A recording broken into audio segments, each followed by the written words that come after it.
Hi guys, welcome to our channel mister సిసింది. Bigg Boss Telugu season 9లో ప్రస్తుతం ఈ వారం బీబీ కింగ్డమ్ టాస్క్ జరుగుతున్న సంగతి తెలిసిందే. ఈ టాస్క్లో భాగంగా రాజుగా కళ్యాణ్, రాణులుగా దివ్య, రీతు అయితే ఉన్నారు. వీరి పదవులు శాశ్వతం కాదు అంటూ వీరి పదవులని స్వాప్ చేసి అధికారం ఇస్తూ కమాండర్స్కి బంపర్ ఆఫర్ అయితే ఇచ్చాడు.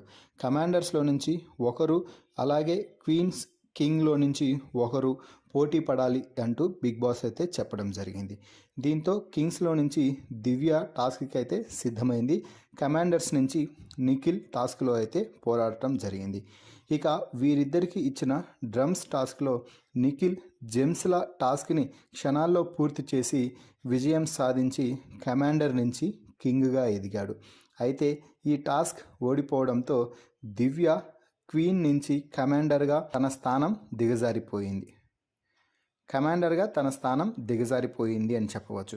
అయితే క్వీన్గా ఈ 2 డేస్ దివ్య అయితే తన మార్క్ కామెడీతో అల్లాడించేసింది అని చెప్పాలి.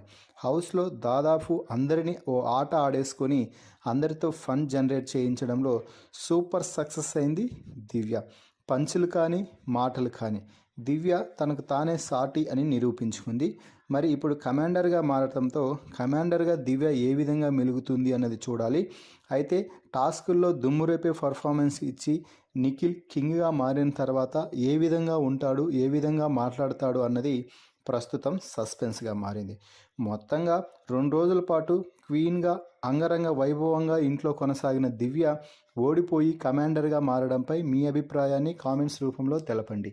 మరిన్ని బిగ్ బాస్ లైవ్ అప్డేట్స్ కోసం మన ఛానల్ని చూస్తూ ఉండండి. Please subscribe our YouTube channel mister సిసింద్రి.